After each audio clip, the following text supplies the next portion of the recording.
Hello, नमस्कार। Hope आप सब अच्छे हैं।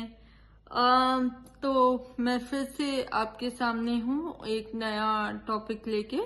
आज का टॉपिक है what is a horoscope.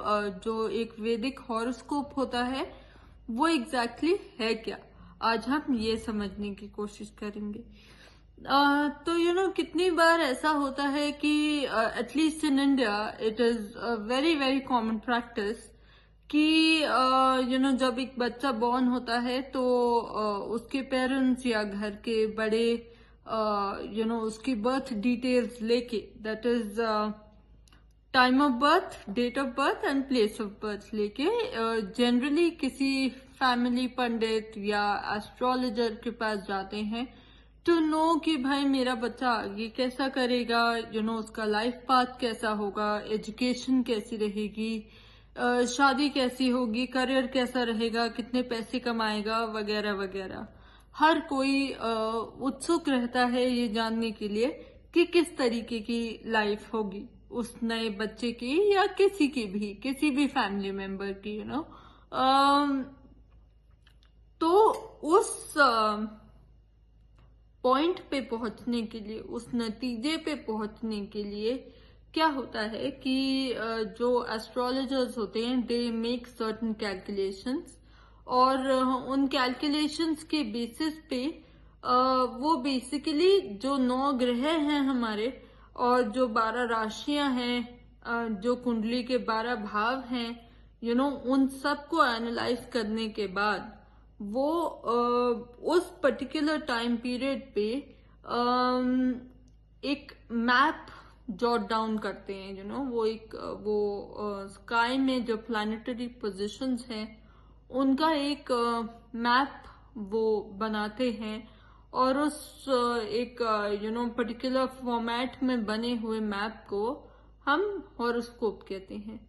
Now let's come to another part of this video, जो कि है अक्सर मेरे जो क्लाइंट्स हैं वो मुझसे एक बहुत ही इनोसेंट और स्वीट सवाल पूछते हैं, जिसमें generally people want to know कि हमारे हॉरोस्कोप में एक पर्टिकुलर प्लैनेट इस पर्टिकुलर राशि में बैठा हुआ है। फॉर एग्जाम्पल मंगल सिंह राशि में बैठा हुआ है, एंड तो क्या ये हमेशा इसी राशि में या इसी भाव में बैठा रहेगा, क्या ये चेंज नहीं होगा? So my simple answer is कि नहीं, प्लैनेट्स कभी भी चेंज नहीं होते। आपके नेटल हॉरोस्कोप में, मतलब कि आपकी लगन कुंडली में जो प्लैनेट जहां बैठा हुआ है आपके जन्म के समय पे, वो वहीं बैठा रहेगा। अगर कुछ चेंज होता है तो वो होता है इन प्लैनेट्स का गोचर, जिनको हम इंग्लिश में बोलते हैं ट्रांजिट्स, और इसके अलावा हमारी महादशाएं चेंज होती हैं, जिसके हिसाब से अलग अलग पॉइंट पे लाइफ में हमें अलग अलग इवेंट्स और अलग अलग रिजल्ट्स देखने के लिए मिलते हैं, whether they are positive or negative. That depends on the transits and the mahadashas that we are going through. Now, next we come to the remedies part. So, अक्सर लोग मुझसे ये भी पूछते हैं कि मैम हमारी लाइफ में ये प्रॉब्लम है या ये पर्टिकुलर चैलेंजेस अभी चल रहे हैं, तो आप हमें ये जो रेमेडीज बता रहे हैं ऑफ दिस पर्टिकुलर प्लैनेट, तो क्या ये रेमेडीज करने के बाद हमें ये प्रॉब्लम बिल्कुल भी नहीं फेस करनी पड़ेगी? क्या ये प्रॉब्लम 100% सही हो जाएगी? या क्या हमारी लाइफ में कोई चैलेंजेस नहीं आएंगे?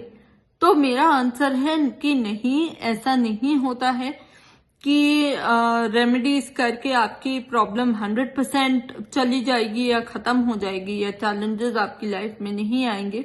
ऐसा नहीं होता है।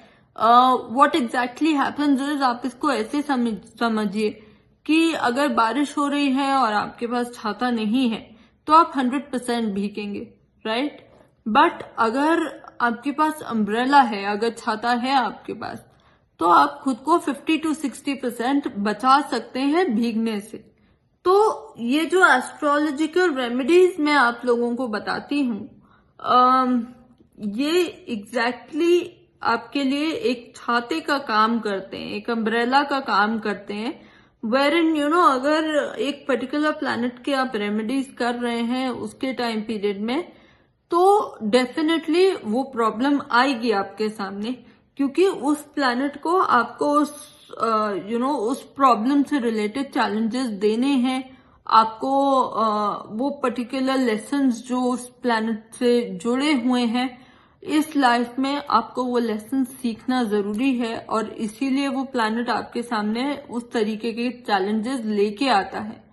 पर रेमेडीज करके वो चैलेंजेस डेफिनेटली 50 to 60% कम किए जा सकते हैं। वो चैलेंजेस फिर भी आएंगे, लेकिन रेमेडीज करने के बाद वो चैलेंजेस या वो प्रॉब्लम्स आपके लिए बेरेबल होंगी। आप उसके बोझ तले दब नहीं जाएंगे। आपके अंदर वो पावर डेफिनेटली आएगी कि आप फाइट बैक कर सकें नेगेटिव सिचुएशन से, और उन चैलेंजेस को फेस करते हुए अपनी लाइफ में आगे बढ़ें। Now after this I hope अभी तक आपको ये वीडियो समझ में आ रहा होगा, एंड अगर आपके कोई भी क्वेरीज या क्वेश्चंस हैं आप उनको कमेंट सेक्शन में डाल सकते हैं। मैं डेफिनेटली आंसर करूंगी, ट्राई करूंगी कि जितनी भी मेरे को नॉलेज है वो मैं आपको अलग अलग तरीके से दे सकूं। Now we come to the most important part of the video, and that is कि अक्सर लोग इस चीज से भी कंफ्यूज या मायूस रहते हैं कि मैम हमारी हॉरोस्कोप में तो ये प्लैनेट, ये particular planet suppose mercury exalted बैठा है, लेकिन अपने टाइम पीरियड में जिस तरीके के एक एग्जॉल्टेड मर्क्यूरी ने हमको रिजल्ट देने चाहिए थे वो तो हमें मिले नहीं, या ये राजयोग हमारी कुंडली में फॉर्म हो रहा है, हमारी लगन कुंडली में हमें दिख रहा है, लेकिन इसके टाइम पीरियड में तो हमें ये राजयोग के रिजल्ट्स ही देखने के लिए नहीं मिले। So, my answer to this question is कि बहुत डीप है एस्ट्रोलॉजी, और सिर्फ लगन कुंडली ही नहीं होती है देखने के लिए। हमारे जो